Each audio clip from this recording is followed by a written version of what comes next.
Hi, everybody. My name is Amber Randstrom. I'm a counselor out here in Colorado. Today, I wanted to talk a little bit about addictions.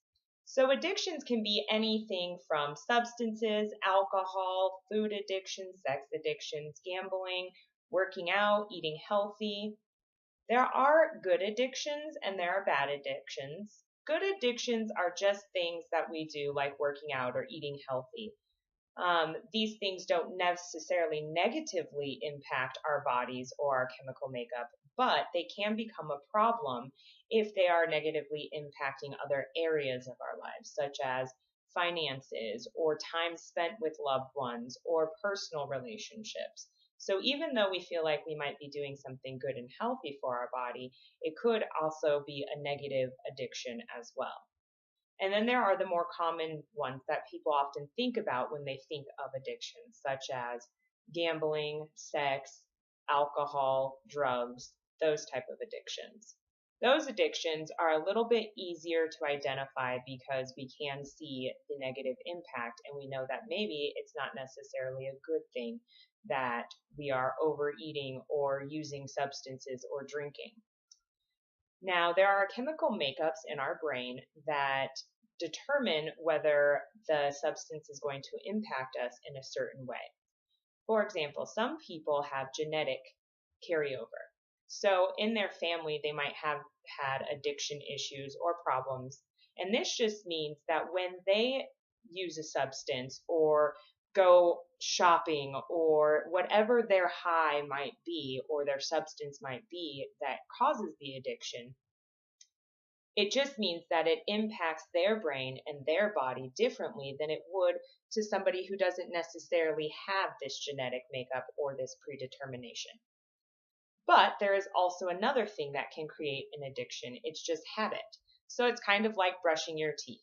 If you get up every day and it's in your routine and it is something that you do and it becomes a part of your natural happiness and well-being, then this can also create an addiction. So it doesn't necessarily mean that you're predetermined or disposed to having an addiction. It means that you can actually create the addiction over time and having habit forming problems.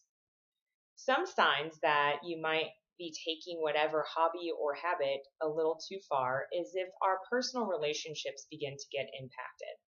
A lot of the closest people to us will be able to tell that we have a problem before we even can tell that we have a problem. This just means if you hear that your friends or your family or any loved one closest to you is telling you that this issue or item that you are using in excess is creating a problem and you're becoming a different person or they don't like the time that you're spending on it, these are things that you might want to listen to because this could be an indication that you do have an addiction or a problem. Also, with certain addictions, there are physical withdrawals if you do not use them or you do not have them. Another thing to look at is finances. If it's negatively impacting your finances and creating an issue or a problem, that could be a sign that you have an addiction. Or if there are legal issues that persist and keep coming up that are influenced by the addiction. Basically, an addiction is anything that we know that we probably shouldn't be doing, but for whatever reason, we can't stop doing it.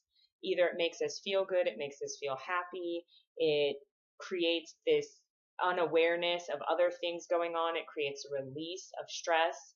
Any of these things might be an indication that you have a problem. And if somebody you know or you yourself is struggling with something along these lines, please do not hesitate to call. Addiction is a very serious thing and it can cause a lot of issues in your future.